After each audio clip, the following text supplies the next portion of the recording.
এতিয়া ৰাজীৱ সদায়ও গায়ক আৰু ময়ো গায়ক। তেতিয়াহ'লে কেনেকে ৰাজীৱ সদিয়াৰ গানৰ পৰা মই ললো বা মোৰ পৰা কোনোবাই ললে, এইটো সম্ভৱ হ'ব নোৱাৰে। ৰিচেণ্টলি কিবা কাৰণত হয়তো ৰাজীৱে ভালকে পোষ্টটো পঢ়ি নাচালে বা তেনেকুৱা হ'ব পাৰে। মই এতিয়া ৰাজীৱৰ কথা নকওঁ, আমি যথেষ্টখিনি দুখ পাইছো, সুখ পাইছো। এতিয়ালৈকে পোৱা নাই যে আপুনি সুধিব কাৰণে ক'ব পাৰি, একো নাই। যিটো জিলেলে জিলেলে গানটোক লৈ আচলতে যথেষ্ট চৰ্চা হৈছে। আমি বহু বছৰ পূৰ্বে আপোনাৰ কণ্ঠটো শুনিছো, তাৰ আগতো শুনিছিলো। এই সমগ্ৰ বিষয়টো সন্দৰ্ভত কেনেকুৱা কি আচলতে? মই আটাইতকৈ আচৰিত হৈছো যে বিতৰ্কটো হ'ব লগা ক'ত। প্ৰথম বস্তুটো হৈছে কি, ৰাজীৱ সদিয়াৰ মৃত্যু হৈছে। ৰাজীৱ সদিয়াৰ মৃত্যুৱে আমাৰ সাংস্কৃতিক জগতত এক যথেষ্টখিনি লোকচান কৰিছে, সাংস্কৃতিক জগতৰ কাৰণে বিস্তৰ ক্ষতি। তেনে ক্ষেত্ৰত ৰাজীৱ সদিয়াৰ পৰিয়ালটোক আজিৰ তাৰিখত যি সহায় আমাৰ পৰা লাগে, সেই সহায়খিনি আমি আগবঢ়াব লাগে। তাকে নকৰি যদি আমি অনাহক যিবোৰ বিতৰ্ক এইবোৰ যদি টানি আনো, গতিকে এই বস্তুটোৱে আচলতে ৰাজীৱ সদিয়াৰ যি মৃত্যু মানে তেখেতে জাতিটোৰ কাৰণে আজি তেখেত যথেষ্টখিনি কৰিছে, গান গাইছে যথেষ্টখিনি। গতিকে তেওঁৰ মৃত্যুত আমি শোকমৰণ হোৱাৰ লগতে তেখেতৰ পৰিয়ালটোকো আমি আজিৰ তাৰিখত সহায় কৰিব লাগে আৰু আগন্তুক সময়লৈকে সহায় কৰি গৈ থাকিব লাগে। এতিয়া গানটোৰ কথাটো এনেকুৱা যে সেই গানটোৰ যাৰ হাতত কপিৰাইট আছে, কপিৰাইট মানে যাৰ হাতত মালিকী স্বত্ব আছে, তেওঁ হৈছে কিশোৰ বৰুৱা বুলি এজন প্ৰডিউচাৰ, তিনিচুকীয়াৰ এজন প্ৰডিউচাৰ। মই কথাখিনি আচলতে ক'ব খোজা নাছিলো যদিও মই কৈ দিলো, এটলিষ্ট যাতে মানুহে গম পায়। কিশোৰ বৰুৱাই সেই গানটো ৰাজীৱ সদিয়াকো গোৱাইছিলে আৰু সেই একেটা গানকে মোকো তেখেতে গোৱাইছিলে, য'ত যিজন কম্পজাৰ আছিলে সঞ্জয় আৰু এলবাৰ্ট বুলি এজন কম্পজাৰ আছিল। এতিয়া ৰাজীৱ সদায়ও গায়ক আৰু ময়ো গায়ক। গতিকে তেনে ক্ষেত্ৰত মই কি গম পাওঁ যে সেই গানটোৰ মালিকী স্বত্ব কিশোৰ বৰুৱাৰ লগত আছিলে। গতিকে যিজনে সেই মালিকী স্বত্বটো লৈছে, তেওঁৱে যদি মোৰ প্ৰযোজক হয়, তেওঁৱে যদি ৰাজীৱ সদিয়াৰো প্ৰযোজক আছিলে, তেতিয়াহ'লে কেনেকে ৰাজীৱ সদিয়াৰ গানৰ পৰা মই ললো বা মোৰ পৰা কোনোবাই ললে, এইটো সম্ভৱ হ'ব নোৱাৰে।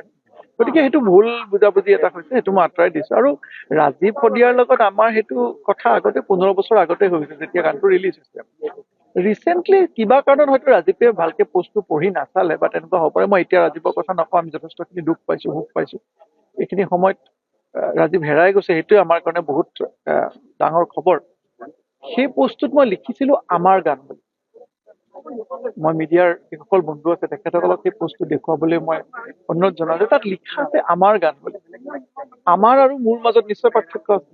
গতিকে যিসকলে সেই বস্তুটো লৈ পেলাই কন্ট্ৰভাৰ্চি কৰিব বিচাৰিছে, তেখেতসকলে ভালকে যদি পোষ্টটো পঢ়ি চায়, তাত আমাৰ শব্দটো লিখা আছে। আৰু তাৰ তলত ৰাজীৱে যেতিয়া কথাটো কৈছিলে, পিছত মই ৰাজীৱক লগে লগে ফোন কৰি কৈছিলো যে ৰাজীৱ, মই তাত আমাৰ গান বুলি লিখি থৈ দিছো। আৰু হয়তো ৰাজীৱে সেই কমেণ্টটো ডিলিট কৰিবলৈ পাহৰিলে বা তেনেকুৱা কিবা এটা হ'ল, কিন্তু সেইটো অলৰেডি মই ৰাজীৱক কৈ থৈ দিয়া আছিলে। আৰু এটা কথা যে আজি যিসকল ব্যক্তিয়ে বিভিন্ন ধৰণে সমালোচনা কৰি আছে, এজনৰ পিছত এজন শিল্পীক ধৰিছে, তাত এটা বস্তু আমি চিন্তা কৰিব লাগিব যে ৰাজীৱ সদিয়া ঢুকুৱাৰ দিনা তাৰ আগৰ পৰাই মোৰ লগত কণ্টেক্ট আছে। ৰাজীৱৰ মোৰ লগত যথেষ্টখিনি ভাল। ঢুকুৱাৰ 4 ঘণ্টা 5 ঘণ্টাৰ পিছতে প্ৰথম পোষ্টটো মোৰ পৰা গৈছিলে। ছচিয়েল মিডিয়া পোষ্টটো যদি আপোনালোকে চাই, সেইটো আজিও আছে। প্ৰথম পোষ্টটো মোৰ পৰা গৈছিলে। কিন্তু যিসকল ব্যক্তিয়ে তাত গৈ দিনে ৰাতিয়ে ফটো দিলে, তেখেতসকলৰ ছচিয়েল মিডিয়া পোষ্টটো এবাৰ চালে আপোনালোকে গম পাব যে তাৰ 48 ঘণ্টাৰ ভিতৰতো তেখেতসকলৰ পোষ্ট এটা নাছিলে। তাৰ পিছত কিন্তু তেখেতসকলৰ আৱেগ অনুভূতি ক'ৰ পৰা আহিলে, সেইটো খুব প্ৰশ্ন সুধিবলগীয়া বিষয়। ৰাজীৱ সদিয়া ডাঙৰীয়া জীয়াই থাকোতে সেই ব্যক্তিসকলে কিমান তেখেতসকলৰ কাৰণে কৰিলে, তেখেতৰ পৰিয়ালৰ কাৰণে কৰিলে, সেইটোহে প্ৰশ্নৰ বিষয়।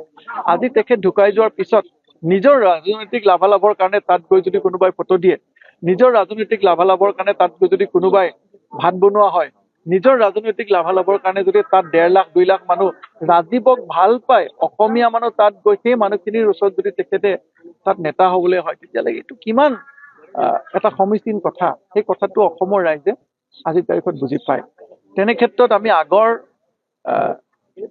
বহুত ক্ষেত্ৰত দেখিছো যে আগৰ এনেকুৱা বহুত আন্দোলনত আমি দেখিছো যে কাৰোবাৰ উচতনিত কেইটামান ডেকা ল'ৰা ইতিমধ্যে আমাৰ পৰা হেৰাই গৈছিলে। কিন্তু সেই ডেকা ল'ৰাকেইটাৰ পৰিয়ালবৰ্গক কিন্তু সেই নেতাসকলে আজিৰ তাৰিখত লগত নাই। সেই নেতাসকলে ডেকা ল'ৰাকেইটাৰ পৰিয়ালবৰ্গক এৰি দিলে। আপোনালোকে গৈ পৰিয়ালবৰ্গক যদি প্ৰশ্ন কৰে, তেখেতসকলে ক'ব যে আমাক যিটো তেখেতসকলে সেইখিনি সময়ত কৰিলে, আজি সেই মানুহবিলাকে আমাক এৰিলে, আমাৰ ফোনো নধৰে। গতিকে মই ভাবো যে শিল্পীক সদায় শিল্পী হিচাপে থাকিবলৈ দিব লাগে। শিল্পীৰ লগত ৰাজনীতিক কেতিয়াও একাকাৰ কৰিব নালাগে। শিল্পীক শিল্পকৰ্মত ব্যস্ত থাকিব দিব লাগে। অসমৰ ৰাইজে প্ৰতিজন শিল্পী হিচাপে ভাল পায়। গতিকে তেখেতৰ লগত যেতিয়া ৰাজনীতি কৰিবলৈ কোনোবা ব্যক্তি উদ্যত হ'ব, তেতিয়াহ'লে সেই ৰাজনীতি সদায় খুব ভাল ৰাজনীতি নহয়, সেই আচলতে আমি ক'ব পাৰিম যে এইটো নিগেটিভ পলিটিক্স হ'ব। গতিকে মই অনুৰোধ জনাওঁ, অসমবাসী ৰাইজে সকলো বস্তু চাই আছে, অসমবাসী ৰাইজে সকলো বস্তু দেখি আছে। ৰাজীৱ খদিয়াৰ প্ৰতি আমাৰ যিখিনি কৰ্তব্য জীয়াই থাকোঁতে কৰিবলগীয়া আছিলে, সেইখিনি আমি কোনোৱে নকৰিলোঁ। আমি দেখিছোঁ কোনো ৰাজনৈতিক নেতাই নকৰিলে, যিসকলে আজিৰ তাৰিখত তাত গৈ প্ৰশ্নবোধক চিন মাৰিছে। কিন্তু অসমৰ মাননীয় মুখ্যমন্ত্ৰী ডক্টৰ হিমন্ত বিশ্ব শৰ্মা ডাঙৰীয়াই ৰাজীৱ খদিয়াৰ পৰিয়াললৈ 5 লাখ টকাৰ অনুদান লগে লগে আগবঢ়াইছে। সেই কথাটো সংবাদ মাধ্যমে ইতিমধ্যে প্ৰকাশ কৰিছে, অসমৰ ৰাইজেও জানে। গতিকে আজিৰ তাৰিখত মই সকলোলৈ অনুৰোধ জনাইছোঁ যে ৰাজীৱ খদিয়াৰ পৰিয়ালৰ প্ৰতি এতিয়া কৰ্তব্যখিনি সকলোৱে কৰিব লাগে, আৰু যাতে ৰাজীৱৰ সৰু ল'ৰাটোৱে অসমত নিজৰ দেউতাকৰ যি গৌৰৱ, সেই গৌৰৱ ৰাখি অসমৰ সাংস্কৃতিক জগতখনত যাতে সেই সৰু ল'ৰাটোৱে নিজৰ প্ৰতিভা বিকাশ কৰিব পাৰে, তাৰ প্ৰতি লক্ষ্য ৰাখিবৰ কাৰণে মই সকলোকে অনুৰোধ জনাইছোঁ। ধন্যবাদ।